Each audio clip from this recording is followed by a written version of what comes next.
Mhm. Thank you. So, hi, it's Victoria. I am a fourth-year LSAD student, art student. My art practice raises questions about the destabilizing impact of conventional soil management on climate and human health. Degradation of soils from annual tilling and its impact on global warming is absent from the mainstream debate about climate change. At the same time, healthier, fertile soil is what humanity has been destroying more rapidly than any other resource on the planet. Because almost half of the land that can support plant life on Earth has been converted to unsustainably managed croplands, soils have lost up to 80% of the carbon they once held. Now all this carbon is in the atmosphere, hitting the planet. According to the Columbia University Earth Institute, today's soils remove about 25% of the world's fossil fuel emissions each year. It is estimated, however, that with no-till soil management, global croplands have the potential to store an additional 1.85 gigatons of carbon each year, as much as the global transportation sector emits annually. It takes no less than 100 years for an inch of topsoil, fertile topsoil to build, and only 1 minute to destroy it. The United Nations Food and Agriculture Organization estimated that if we continue to degrade the soil at the rate we are now, the world's remaining topsoil will be gone within 60 years. In other words, unless we switch to no-till, regenerative agriculture, we have 60 harvests left. My research and creative work embrace the mission of encouraging carbon-conscious soil management in order to preserve topsoil and reverse climate change. I combine the clarity of text and data points with interpretive quality of an artwork to address the issue of the overwhelming ignorance surrounding soil ecology. Outside of my studio, I serve my mission through engaging with local communities. Together, we promote preservation and restoration of topsoil in the area through biodiversity programs. I strongly believe in reconnecting people with nature through the combination of ecological education and art. Early environmental artists understood the importance of topsoil preservation as far back as the 1970s. Elaborating on their 1972 survival installation, Helen Mayer and Newton Harrison warned viewers that if we want to survive as a species, we need to learn how to preserve topsoil. The subsequent tried formulas of the Save the Planet narrative have framed environmentalism as an act of altruism towards the planet as opposed to an act of self-preservation. In my work, I shift the focus from save the planet to save humanity from the accelerated extinction due to unsustainable land management and environmental anthropocentrism. Why soil? There are three major carbon sinks on the planet: oceans, soil, and terrestrial vegetation. Although oceans store most of the Earth's carbon, soils contain about 75% of the carbon pool on land, which is 3 times more than the amount stored in vegetation and animals. Soil's ability to sequester immense quantities of carbon dioxide out of the atmosphere can reverse global warming if only we switch to no-till agriculture. Soil is a living creature with complex architecture and a fragile ecosystem, which is not designed to be tilled or boosted with chemicals. Soil is as fertile as the amount of carbon it holds. Tilling releases carbon from the soil into the atmosphere and decimates microbial activity, depleting the soil and exacerbating global warming again. This is why nature doesn't dig with spades or tillage machinery, it digs with earthworms and maintains fertility by keeping the soil surface covered with perennial biomass. The NASA capture demonstrates the level of carbon dioxide shown in red and purple in the Northern Hemisphere in April 2006. In March and April, when farmers are tilling to prepare to plant their crops, anthropogenic carbon dioxide emission is at its heaviest. Tilled soils get compacted because they sit bare, because only vegetation is capable of stimulating fungi to produce soil aggregates that create porous spaces for water and oxygen to infiltrate and maintain absorbent, friable soil.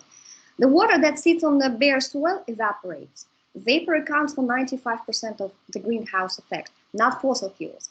At most, only 3% of the CO2 present in the atmosphere results from the burning of fossil fuels. And CO2 constitutes only 0.04% of the atmosphere. The problem is CO2 is a long-lived greenhouse gas. This is why even the smallest amount of man-made CO2 are enough to contribute to global warming. If we are serious about reversing climate change, we need to put both carbon and water back in the soil where they belong. Traditional crop Land management with its annual tilling, fertilization, application of pesticides, herbicides, fungicides has destroyed conditions for soil microbiome to thrive. The minerals and trace elements from fertilizers, while boosting higher yields, do not add nutritional value to crops. In other words, due to the suppressed microbial activity in tilled soils, nutrients do not get delivered to the produce on the dinner plate. This is why the nutritional value of today's food is lower than at any point in history, and it's been increasingly linked to numerous autoimmune disorders, which can be cured with fecal transplants. It indicates the link between the imbalance of soil microbiome and the imbalance in the human gut microbiome. Multiple studies confirm that regenerative agriculture increases farmland's profitability. The study of 20 farms by the Ecdysis Foundation, for instance, revealed that the farms with regenerative practices were 78% more profitable than conventional farms. Input costs of regenerative farms are much lower than that of conventional farms because healthy, no-till soil provides plenty of nutrients for crops and protects them from pests and diseases, which means little to no spending on fertilizers or pest control and minimal crop loss. The same study found that regenerative farmers received higher premiums for their crops through certifications, by selling their produce directly to consumers and by using their fields for more than just one crop.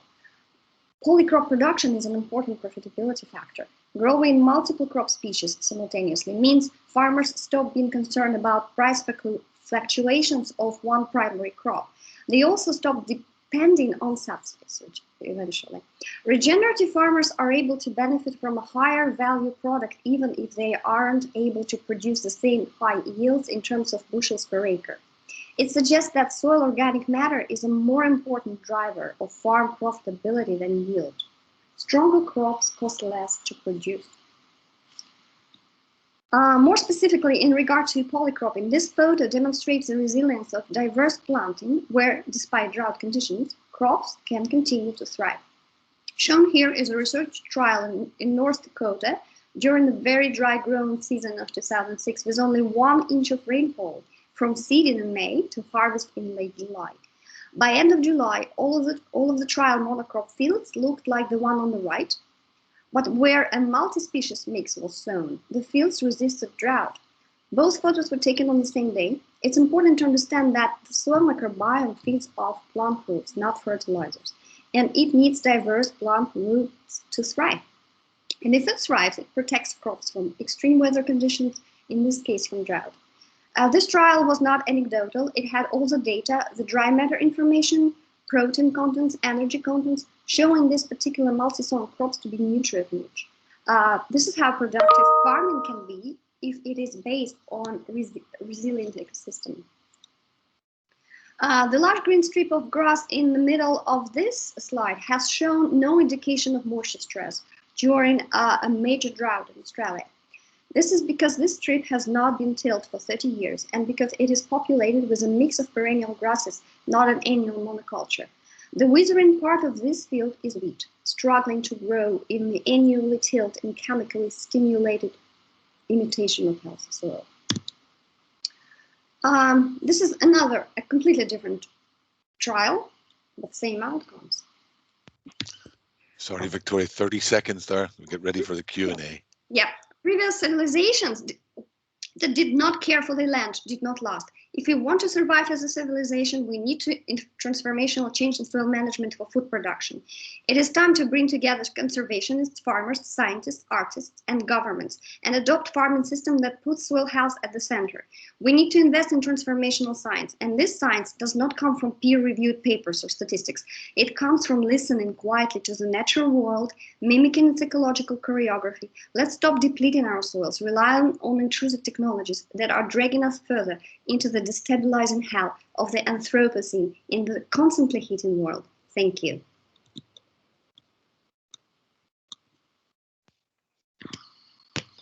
Excellent. Thank you very much there, Victoria.